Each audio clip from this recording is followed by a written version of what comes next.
वर्तमान समय में एक परंपरा चल पड़ी है कि अमुक समाज की पद्धति से और 2-3 दिन में ही सब सूतक खत्म हो जाएगा और 2-3 दिन में ही सारा अंत्येष्टि विधान हो जाएगा। यह सर्वथा अशास्त्रीय अनुचित परंपरा है। यह बिल्कुल भी नहीं होनी चाहिए। अंत्येष्टि विधान शास्त्रीय विधि से होना चाहिए और पूरा त्रयोदशाह तक की संपूर्ण कर्मकांड की विधि अत्यंत उदारता पूर्वक और अत्यंत श्रद्धा पूर्वक संपादित की जानी चाहिए। नहीं तो संतान को कृतज्ञता का दोष लगता है। अपने पिता की संपत्ति का वह उत्तराधिकारी है और पिता के परलोक गमन के पश्चात उसके आउर्ध्वदैहिक कृत्यों में वह कंजूसी करता है, उसके परलोक में उसके कल्याण की चिंता नहीं करता है, तो संतान कृतघ्न मानी जाती है। फिर कुल में पितृदोष, संतान के दोष, संतानहीनता का दोष, वंशनाश, इस प्रकार के जो विप्लव घर में उत्पन्न होते हैं उसका मूल कारण यही है, पितरों का रोष। इसलिए सारे कृत्य शास्त्रीय विधि से संपन्न होने चाहिए।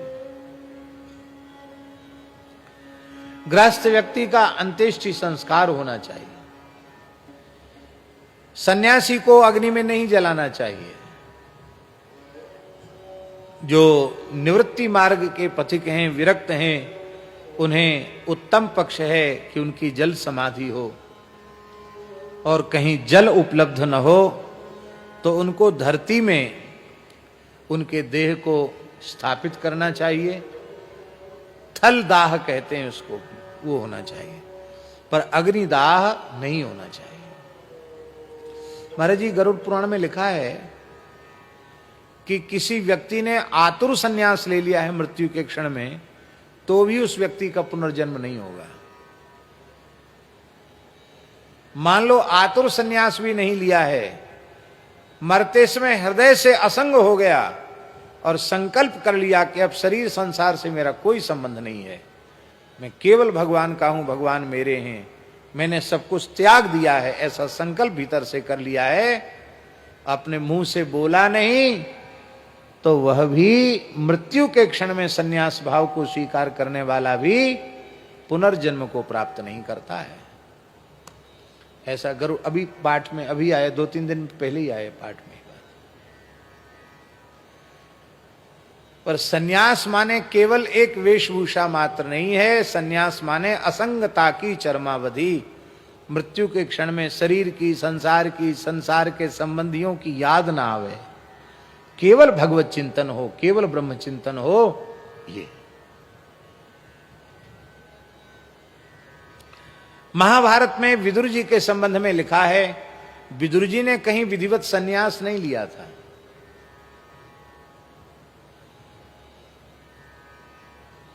लेकिन विदुर जी ने धृतराष्ट्र गांधारी के दावानल में प्रवेश के पश्चात, उनकी सदगति के पश्चात उन्होंने विद्वत सन्यास ग्रहण किया था। हृदय से स्वीकार कर लिया था कि मैं सन्यासी हूं, मैंने सब कुछ त्याग दिया है, मैं समस्त प्रकार के बंधनों से विमुक्त हूं। और जब महाभारत के अनुसार युधिष्ठिर उनका दर्शन करने गए, महाराज जी हरिद्वार के जंगलों की बात है, तो विदुर जी इनको देखकर भागने लगे। युधिष्ठिर ने उनका पीछा किया और भाई सब छूट गए।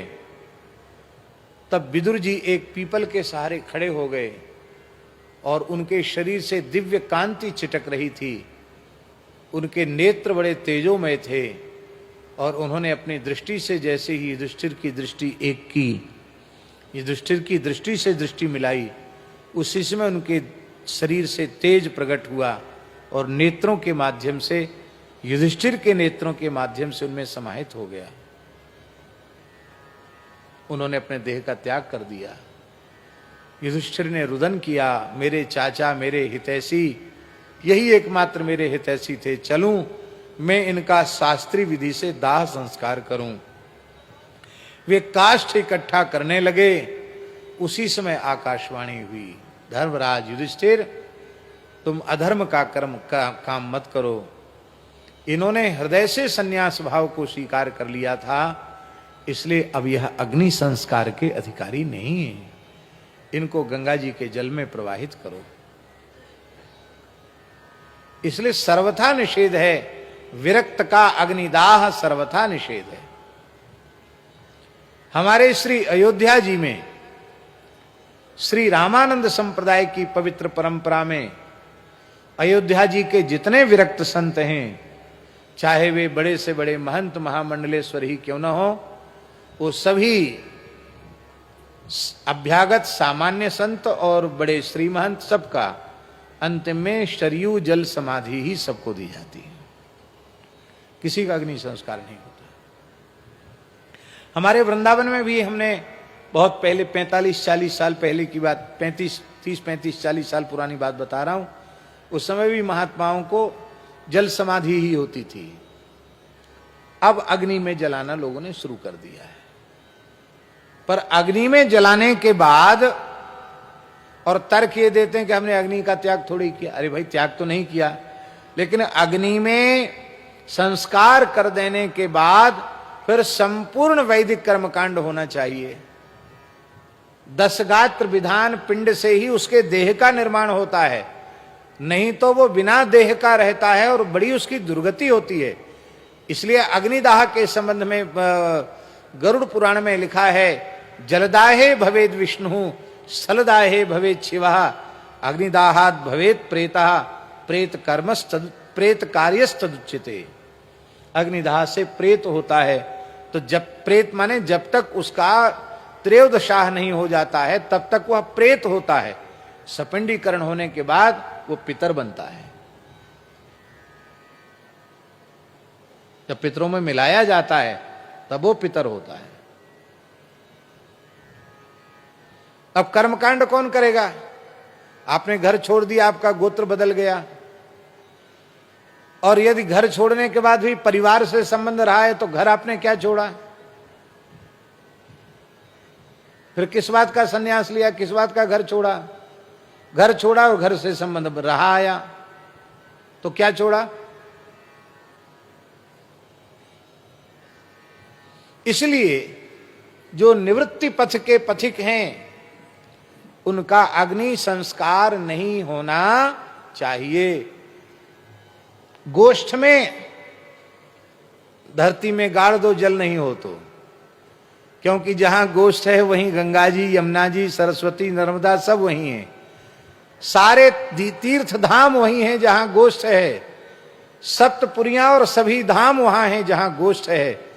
ये हम अपने मन से नहीं कह रहे हैं, लिखा है सप्तपुरियां उपलब्ध न हो, तीर्थ उपलब्ध न हो, गंगा यमुना उपलब्ध न हो तो गोष्ठ में सन्यासी का संस्कार करना चाहिए, पर अग्नि संस्कार नहीं, भू संस्कार।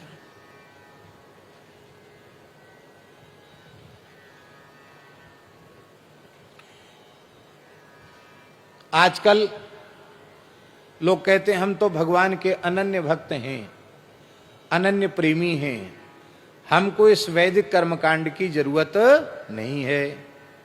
हम उनसे पूछते हैं, क्या आप भरत जी से बड़े प्रेमी हैं भगवान के? क्या भरत जी के से अधिक अनुराग है आप में?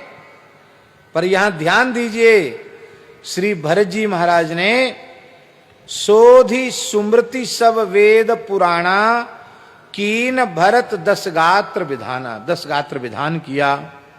और जह जस मुनि बर आय सुदीना तह तस सहस भांति सब कीना।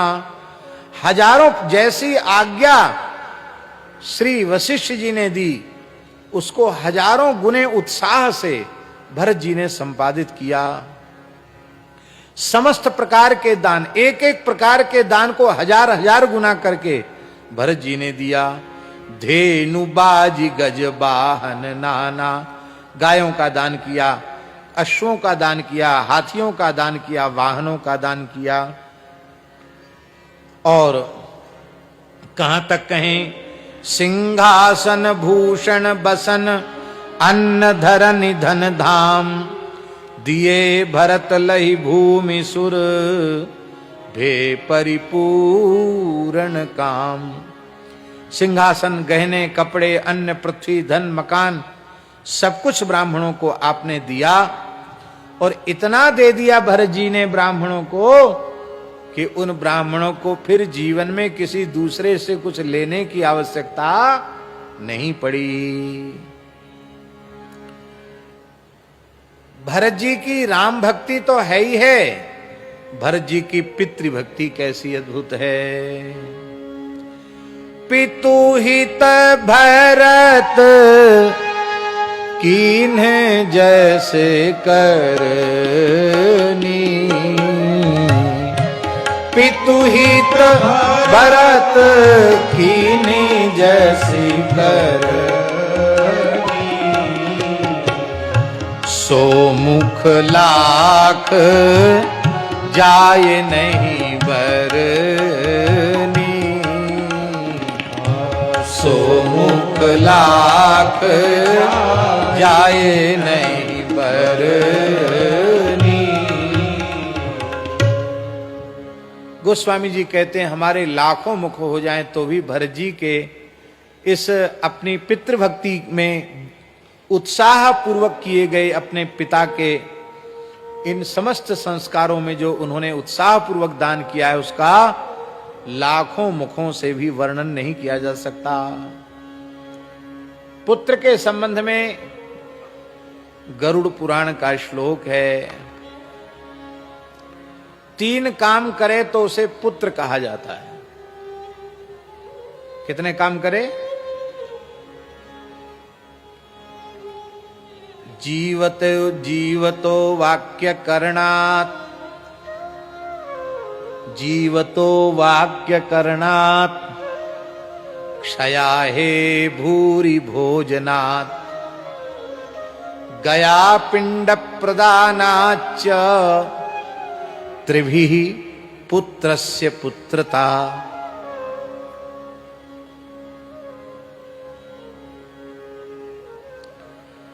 जब तक माता पिता जीवित हों तब तक उनकी प्रत्येक आज्ञा का अत्यंत श्रद्धा पूर्वक अक्षरशः पालन करना ये पुत्र का धर्म है। और क्षया हे भूरि भोजनात्, उनकी मृत्यु के पश्चात शास्त्रीय विधि से उनके संपूर्ण वैदिक कर्मकांड कराना, उनकी अंत्येष्टि, 10 गात्र विधान, पिंडदान आदि सब कर्म शास्त्रीय विधि से संपादित कराना, और उदारता पूर्वक उनके मृत्यु भोज में सबको जिमाना।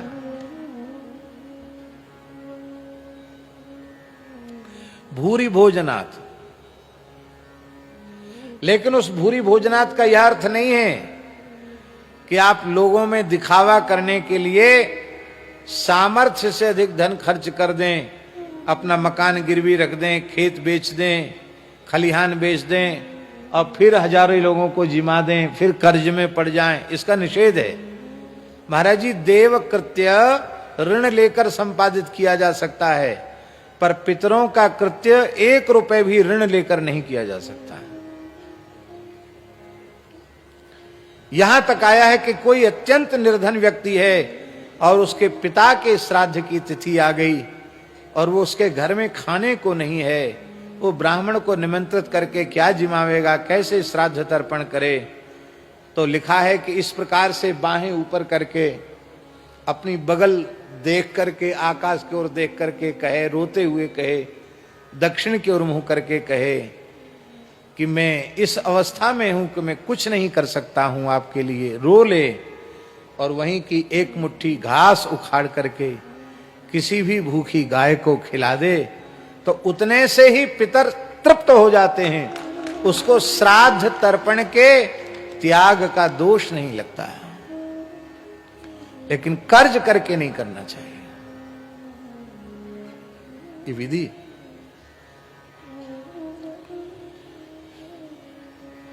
कितने पुराणों में वचन आए हैं, यष्टव्यो बहवः पुत्राः यद्ये कोपि गयाम व्रजेत। शास्त्रों में लिखा है अनेक पुत्रों को जन्म देना चाहिए। क्यों देना चाहिए? बोले यद्यो कोपि गयाम व्रजेत, उनमें से कोई एक तो होगा जो गया जी जाएगा।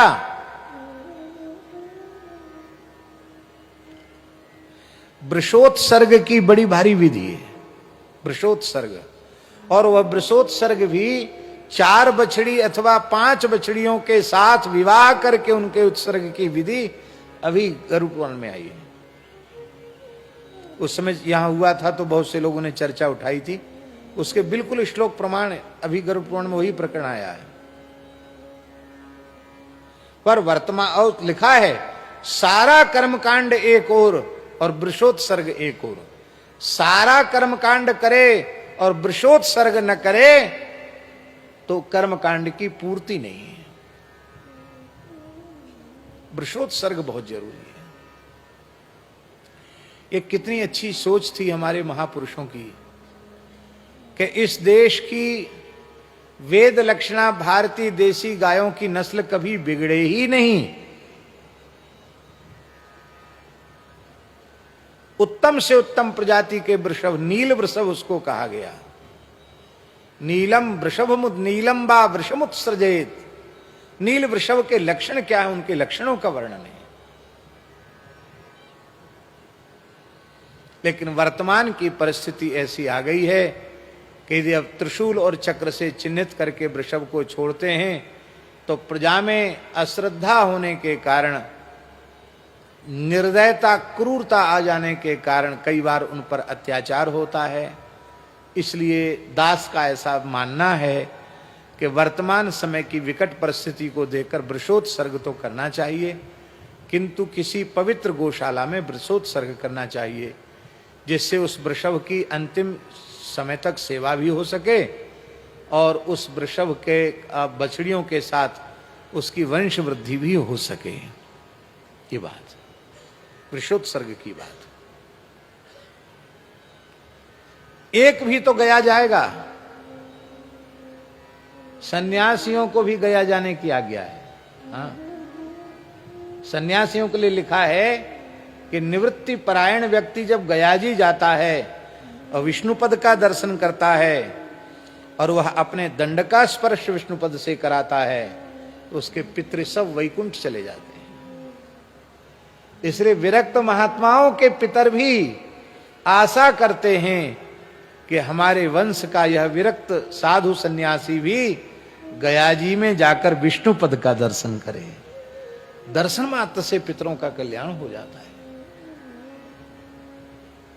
और गृहस्थाश्रम में है तो उसे गयाजी अवश्य अपने जीवन में एक बार गयाजी जाकर के विधिवत श्राद्ध तर्पण आदि करना ही चाहिए, नहीं तो वो कृतघ्न माना जाएगा।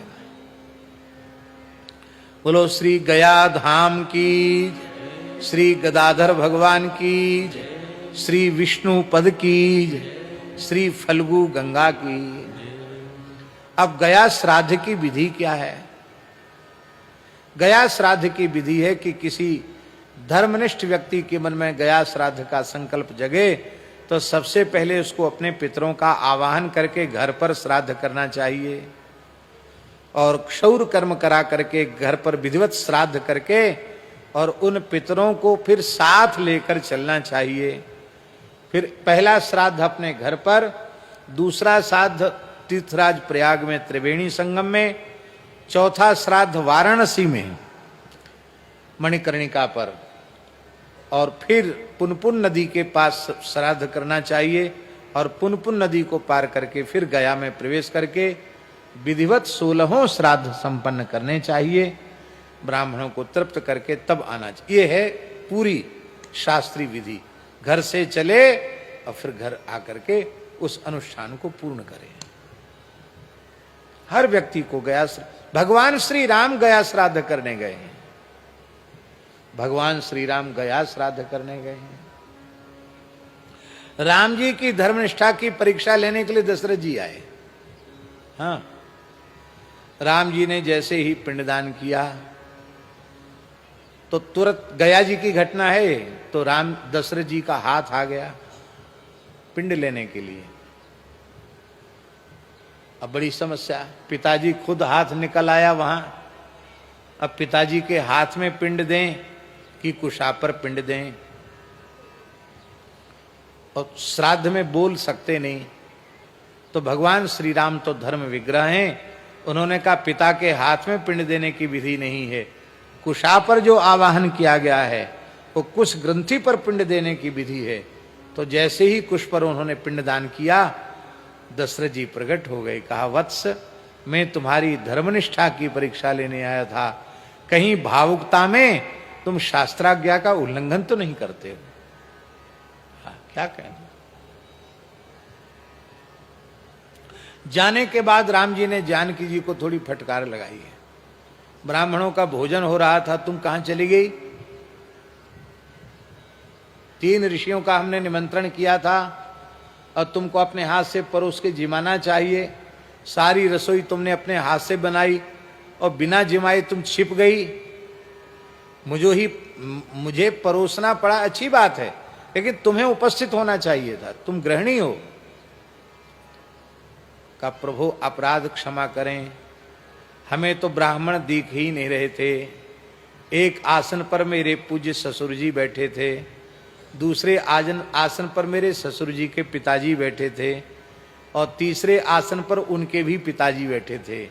माने आपके पिता, पितामह और प्रपितामह, ये वो ऋषियों के, इसलिए ये प्रमाणित है, श्राद्धीय ब्राह्मण के रूप में पितर ही आते हैं।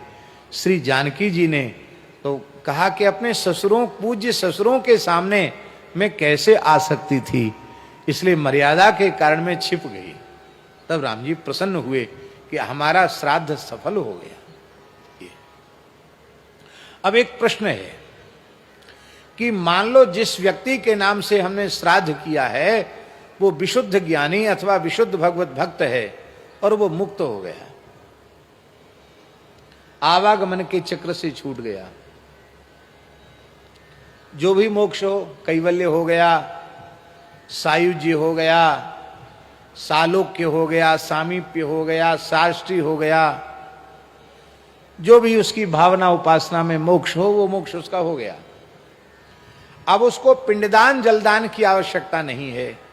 तो ऐसे व्यक्ति के लिए जो पूर्ण ज्ञान अथवा पूर्ण भक्ति प्राप्त करके आवागमन के चक्र से छूट चुका है, क्या ऐसे उस विशिष्ट ज्ञानी के भक्त के अंत्येष्टि विधान और पिंडदान दशगात्र आदि होने चाहिए कि नहीं? उसका श्राद्ध होना चाहिए कि नहीं? क्यों, उसको तो मिलना नहीं है, वो तो मुक्त हो गया, तो इसको पिंडदान जलदान मिलना ही नहीं है, तो उसको क्यों किया जाए? यह एक प्रश्न है और इसका समाधान भी भगवान व्यास ने पुराणों में दिया है।